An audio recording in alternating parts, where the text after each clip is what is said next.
offensive coordinator for the guy. He went through 4 of them. And that is not the way a life of a quarterback should work. Yeah. If you are having... He was actually doing well with Mike Mularkey for 2 seasons. A bunch of malarkey. Who's now the tight ends coach with either the Browns or somewhere, I forgot. I don't know where Mularkey is either, and I don't know where Fisher is. Frankly, don't care. Nope. A bunch of malarkey. And they need to fish her out of sea. Yeah. Sure. And for them to wait 2 years to move the Raiders from Oakland to Las Vegas, for them is a blessing. I wish that they would have figured out a way to find a spot where they could have built basically the same stadium that they have now. That's not even going to be possible. Because the stadium they got now... I said I wish. I know it's not possible, but come on. Yes, ma'am. All right. And here's a case in point, folks. If you ever watch a Raiders game, keep your eye on Derek Carr. He's going to surprise you again. Well, the question is, was Derek Carr, who are we going to get? The Derek Carr that actually showed up and actually decided to play? Or the Derek Carr that looks like Sam Darnold, who sees more ghosts than a little bit, Derek without Carr actually saying it? Is doing his thing. Whew. I still have not gotten over the line of I'm seeing ghosts. When Sam Darnold looked like a lost child against the Patriots defense, and what an embarrassment. Yep. And in case in point, why Marcus Mariota went to the Raiders. And right now, just sitting back and learning under John Gruden. Yep.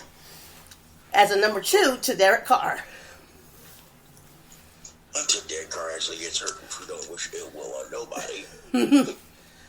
But something tells me that offensive line's going to get stupid.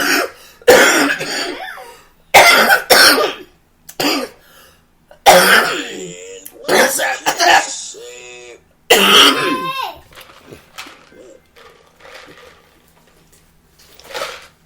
Slap the card in my throat. Sorry about that.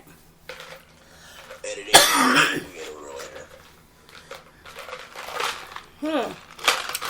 And let's see what else can go wrong. Besides watching the football team getting sued again for sexual harassment. Here's a thought process for you. Why should they even bother playing football when they're going to get smoked anyway?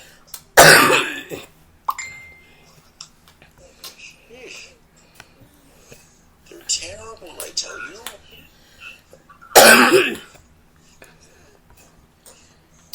And which quarterback is actually going to show up and actually get this opening start, the opening snap? Mm-hmm. And how long will the leash be? And here's another question for you folks. When will it be Robert Griffin III's time to shine once again? When Lamar Jackson gets hurt? As long as Lamar Jackson's doing fine, then apparently it'll be never.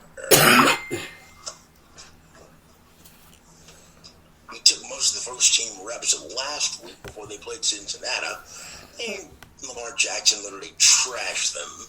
Yep. In typical Bengals fashion. And speaking of the Bengals, A.J. Green, their best receiver who hadn't been healthy in the last few seasons, frustrated with the season, said, and I quote, "I want to stay in Cincinnati." Mm-hmm. Which my reply would be, A.J. Green, you might need to go find yourself another team, sir. Yep. That can actually use you properly and get you somewhere where you've never been. To a Super Bowl. Yep. Because right now the Bengals have too many veteran pieces and not enough parts to actually fix this broken down carburetor. Yep. Because right now it's a slog. Mm-hmm. Yes, a literal slog. Yep. And going back from Tuesday night's game, the so-called stiff arm heard around the world. After that happened, and there's been a lot of memes to it, a lot of talks to it. Even some people thought they heard Derrick Henry once said, "I gotta stop doing curls, man." They thought they heard him say that through his helmet mic Tuesday night. And they also almost heard a sportscaster almost said this, and they quote, "He done made Josh Norman his bitch." He almost said it, but thank goodness he didn't. Otherwise, he would have been fired by CBS Sports, and CBS would have been fined by the SEC. AKA Tom Gridiron. Yep. Who already resigned from Fox Sports. But this was on CBS. Well, it doesn't matter. Yeah. You'll still lose your job. He wouldn't have had no job Wednesday. For all the crap you'll try to say. Because the Twitterverse, all the social media hullabaloo would have gone straight up bat nuts. Yeah. In other words, Tom Brenneman, after he said these words, he choked on those words, ate them up, spit them out, and they got shoved so far up his ass, he got sent his walking papers. Mm-hmm. And right now, Tom Brenneman's taking some time off. It's the very same thing that cost his father his broadcasting job years ago after what he said during an Austin Peay State University basketball game in 1987 when the Austin Peay State Governors won the college basketball championship for the first time. Calling them short of a bunch of black bastards and sons of bitches. Hey, you cannot say that. Well, keep in mind, that was back in the 80s. Yeah, late 80s to early 90s. You could get away with that in the 80s. It wasn't the early 80s. This was the late 80s, and it was televised. They started going back and looking at the archives of crap that was said. It was actually televised. That was the problem. You can't say that on television because the SEC was watching. Like that old Nickelodeon show, and like that TV show, and you can't do that on television. Yep. And list the other things that you can't say or do on television. You can't say. Here's one thing you can do. You can say on television that you can't say on the radio. You can't call a person an idiot on television, but you can't call him that. You can call him idiot. Just not on the radio. You just can't besmirch. You can question their thought process, but you can't question their effort. Yeah. And then you can actually call them this on TV. You hide behind a microphone and expect to get away with it. Yep, you can actually call them that on TV, but on the radio, no. Because you can call a person an idiot on the radio, your radio show is going to get yanked. You can, but within reason. If you have a valid reason to. Or have the stupid things they do, you can call them an idiot. But to call them an idiot just to call them that, you can't.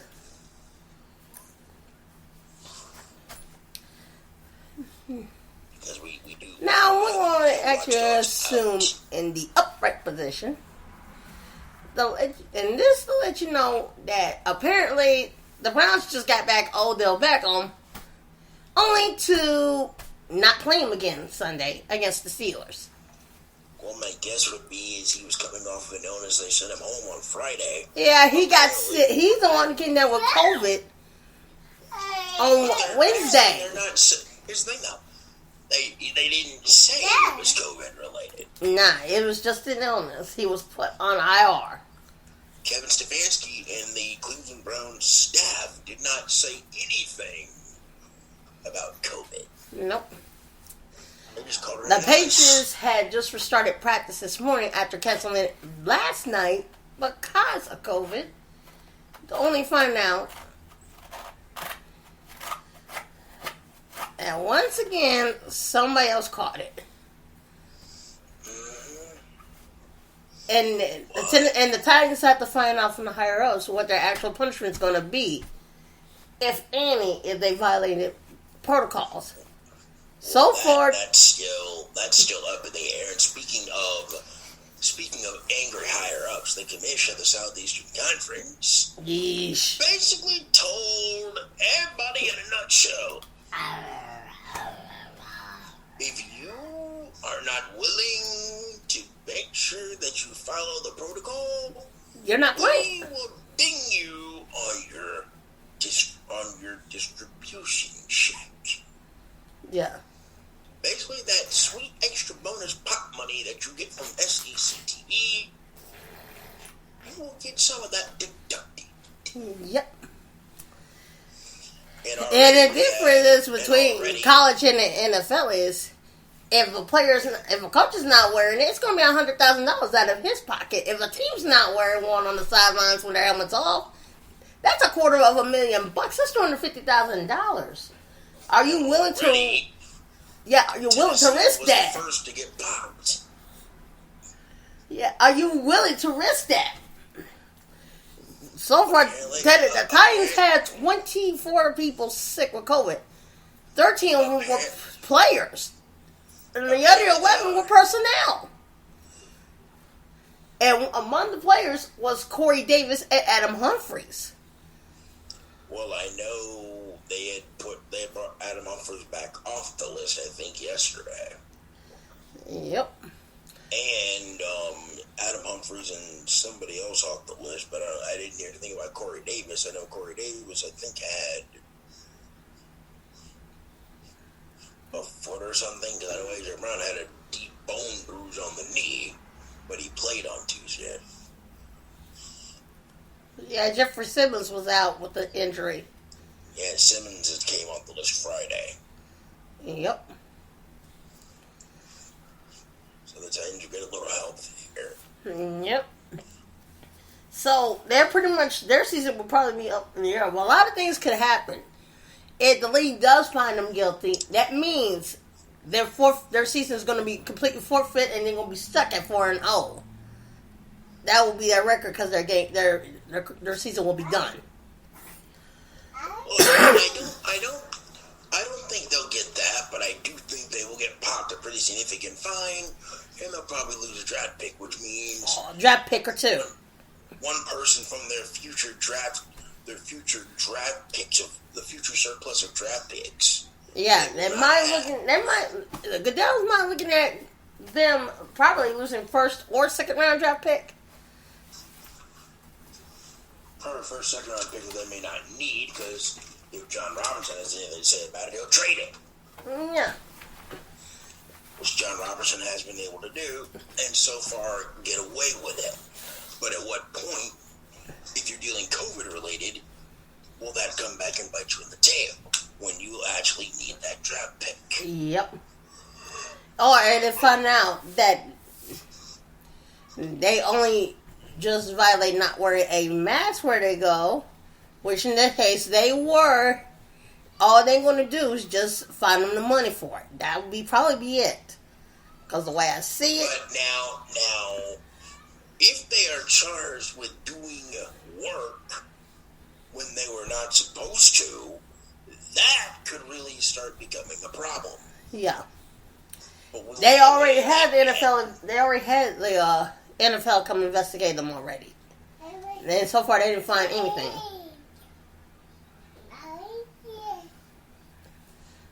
And the Titans so far look like they probably might be in the clear.